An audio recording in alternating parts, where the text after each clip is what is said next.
Here we are, and welcome to the Jimbo Fisher Call-In Show. For those of you watching on ABC 27, listening on the IMG Seminole Sports Network. And for our studio, Coach, this is the biggest group we've ever had here, I think, in the show. It's a great group. It really is. How about a big hand? You know, looks like Dope Campbell packed to the max. Yeah, Jimbo. The team's ranked number one. I think our fans are ranked number one. They are. They filled up everything we've been to. Yeah. And this is a call-in show. If you'd like to call in, 1-877-996-6537, 1-877-99-KNOLES. And if you have a question here in the audience, we have a microphone right here. You can walk forward, grab it, and talk face-to-face with Jimbo, okay? And those of you watching on TV, you have to call that 1-877 number. It's not a local call to talk to Jimbo. You got to go 1-877-99-KNOLES. It's toll-free. Or you could use hashtag Jimbo or press the button, the Ask the Coach button on Seminoles.com. Coach, what can you say? We spot a team that's always given us trouble on their home turf, 24 points in the first quarter, and yet we come rolling back and score 8 touchdowns in that ball game. Congratulations on a big win. It was a great win. That place has always been a hard place for us to win. The last 2 times we've been there, we've lost heartbreakers. And first of all, people say, why is it so tough? Well, they got good players. Yeah, that's the first thing. They got a good quarterback. They've got another great quarterback. They do a great job, and it sets down that pit. Their fans are loud. They got a great atmosphere. They were always ready to play us, and they were. And then we're very proud of the way our kids were resilient. Really proud of the defense. After the first quarter, after they made a job, they did a lot of things we hadn't seen. They'd had a couple weeks to work on us. It never showed. Then our defense made quick adjustments, and the other 3 quarters I thought did a great job in the game. Offensively, once we quit turning the ball over, that we took care of it, moved it down the field. But that's a heck of a win on the road, conference game, in a tough environment, in a place that's always been very tough for us to play.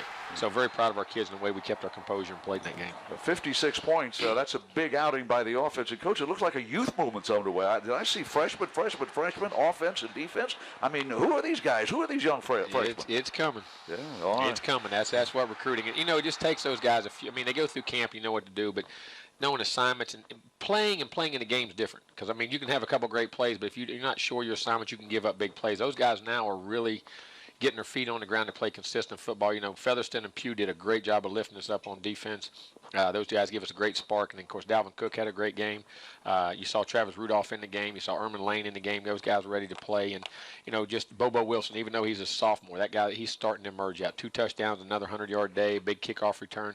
You're starting to see our teams take shape in what it can be. And we have a chance, again, like I say, to be a very good football team. We've got a lot of work to do. We know that. But I'm actually more encouraged and excited right now because I can see those guys. You see it in practice every day. It's just picking up, and we're getting better and better each week. And the youth movement continues, but those seniors are pretty important, too. And I think specific about the 2 Green kids, and Rashad Green, and how about Christian Green finally making that? I was so happy. He had a tough day that day. His grandfather passed away, and be able to score his first touchdown on a big play, and a big catch. It got us back in 3 points. He's done a great job. And Rashad's missed us. And he had 2 uncharacteristic mistakes. He had a penalty waived on a fair catch, and then he has in drop punt. He was trying to make a big play, but there was nobody that looked over. I got you. I don't even have to say anything to him. Look at it. He nods. Boom. Go. I said, don't worry. You're going to get it again here in about 30 seconds as soon as you get back out there.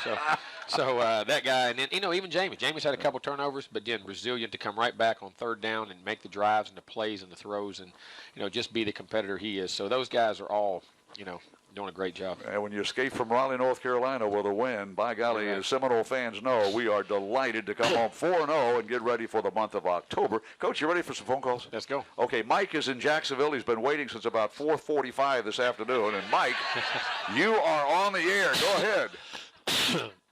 Touchdown, Florida State. We got everybody here in the building has a touchdown tonight. Doing good. All right, I'm going to skip my stats.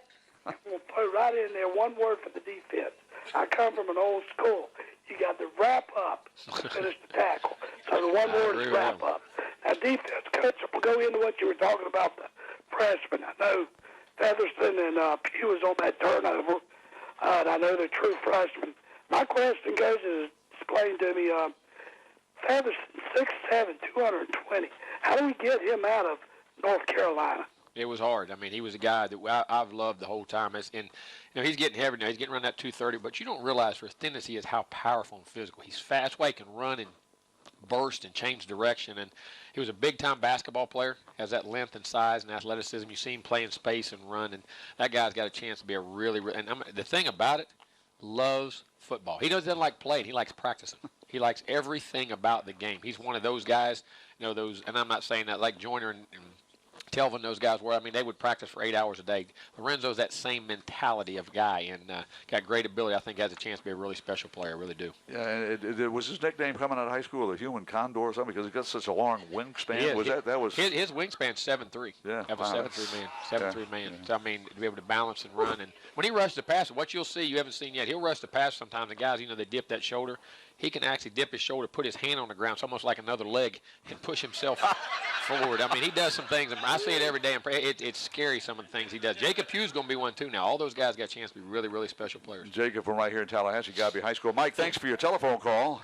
And that opens up a line at 1-877-99-NOLS. The state capital, historic sites, great nightlife, outstanding restaurants, and relaxing hotels. To discover all that Tallahassee area offers, join us online at visitallahassee.com and plan your escape today. Soon, you'll be saying, I heart Tally, too. The Jimbo Fisher Call-In Show presented by Napleton Infinity, live from the 4 Point Sheraton, will continue after these messages.